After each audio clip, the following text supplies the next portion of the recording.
IPL থেকে মুস্তাফিজুর রহমানকে বাদ দেওয়ার ঘটনায় বদলে গেছে বিশ্বকাপের সকল হিসাব নিকাশ। বাংলাদেশের বিশ্বকাপ বয়কট ও পাকিস্তানের ভারত ম্যাচ বয়কটের সিদ্ধান্তে কঠিন চাপে পড়েছে বিসিসিআই ও আইসিসি। তাই মুস্তাফিজকে বাদ দেওয়া ঠিক হয়নি বলে জানিয়েছেন ভারতীয় কংগ্রেস নেতা শশী থারুর।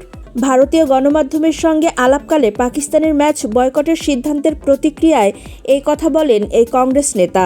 তিনি বলেন, সত্যি বলতে এটা খুবই লজ্জাজনক যে খেলাধুলাকে এভাবে রাজনীতির সঙ্গে মিশিয়ে দেওয়া হয়েছে। আমি মনে করি না যে মুস্তাফিজের কলকাতার হয়ে আইপিএল খেলার চুক্তি বাতিল করা উচিত ছিল। এটা খুবই দুর্ভাগ্যজনক ছিল। মুস্তাফিজকে অপমান করায় বিশ্বকাপ বয়কটের সিদ্ধান্ত নিয়েছে বাংলাদেশ। আর এই সিদ্ধান্ত অতিরঞ্জিত ছিল বলে মনে করেন শশী থারুর। তার ভাষ্য, রাজনীতিতে হস্তক্ষেপ আমার মনে হয় বাংলাদেশিদের প্রতিক্রিয়া ছিল অতিরঞ্জিত, কিন্তু এটি একই প্রতিফলন। পাকিস্তান বাংলাদেশের সঙ্গে সংহতি প্রদর্শনের চেষ্টা করছে। পুরো বিষয়টি নিয়ন্ত্রণের বাইরে চলে যাচ্ছে।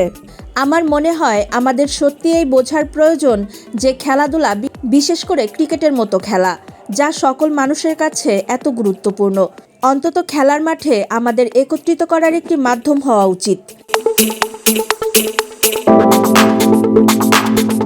তিনি আরও বলেন, আমি সত্যি বলতে চাই যে এটি এখন সংশ্লিষ্ট সকলের জন্য জরুরি ভিত্তিতে একে অপরের সঙ্গে যোগাযোগ করার জন্য একটি সতর্কবার্তা। আইসিসি হতে পারে এর প্ল্যাটফর্ম। প্রসঙ্গত, আইপিএল থেকে মুস্তাফিজকে বাদ দেওয়ার নিরাপত্তা শঙ্কায় বাংলাদেশ ভারতে ম্যাচ না খেলার অনুরোধ জানিয়েছিল। তবে আইসিসি সেই অনুরোধ প্রত্যাখ্যান করে বিশ্বকাপে স্কটল্যান্ডকে অন্তর্ভুক্ত করে। আর তাতেই বাংলাদেশের পাশে প্রতিক্রিয়া দেখিয়ে ভারতের সাথে ম্যাচ বয়কট করে পাকিস্তান। এতে দাদাদের নিয়ম এখন উল্টো হয়ে তাদের মাথায় ঘুরছে।